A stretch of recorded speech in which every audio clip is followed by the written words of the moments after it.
Anak itu berteriak dengan putus asa. Ketika petugas pemadam kebakaran mendekat, ia menemukan anak itu terjebak jauh di dalam sebuah sumur tua yang telah ditinggalkan. Kemudian anggota tim menurunkan kamera untuk memeriksa dan menemukan anak itu berada pada kedalaman 13 meter dalam keadaan meringkuk. Ibu anak itu berlari begitu mendengar berita tersebut. Sementara itu, para petugas pemadam membahas rencana penyelamatan, maka mereka segera membawa mesin pengebor sumur dan alat penggali. Mereka berencana mengebor sumur lain dan menggali dari bawah menuju lokasi sumur tua tersebut. Namun, badai mendadak mengganggu kerja para pemadam kebakaran. Selain itu, mesin pengebor bisa menarik sambaran petir. Ketika pemimpin tim mendengar bahwa hanya tersisa 1 meter lagi, ia memutuskan untuk mengirim seseorang menggali secara manual. Maka Eddie menawarkan diri untuk turun dan menyelamatkan anak itu. Awalnya ia tidak menemukan anak itu, tapi kemudian ia melihat ke bawah dan melihatnya. Hujan membuat tubuh Eddie tergelincir dan setengah tubuh anak itu sudah basah kuyup. Eddie segera melaporkan situasi tersebut kepada pemimpin tim, tetapi suara Eddie tidak terdengar jelas. Eddie menggenggam tangan anak itu dan bersiap menariknya naik ketika pemimpin memerintahkan untuk menarik Eddie. Tarikan mendadak membuat Eddie melepaskan tangan anak itu. Jadi ia dengan cepat memotong tali dan kembali turun. Ketika pemimpin tim melihat tali putus, ia sadar ada sesuatu yang tidak beres dan mengirim seseorang untuk memeriksa. Eddie kembali memanjat ke permukaan dan mengangkat anak yang terjebak. Ia membungkus anak itu dengan selimut termal. Ketika anggota tim yang turun untuk memeriksa tiba, ia melihat keduanya selamat dan menghela napas lega. Eddie menyerahkan anak itu kepada anggota tim dan memintanya menyelamatkan anak itu lebih dulu.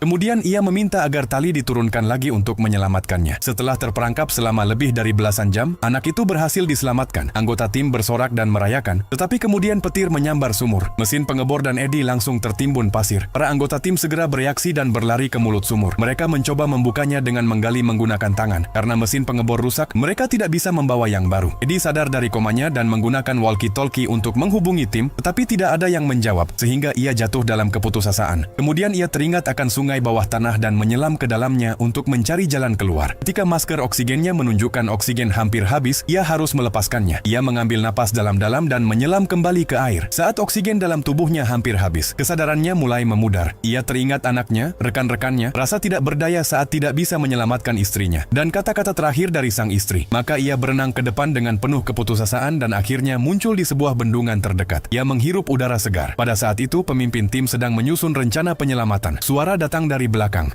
Itu adalah Eddie, yang telah lolos dari bahaya. Ia roboh di tanah dan seorang anggota tim mendekat untuk membantunya.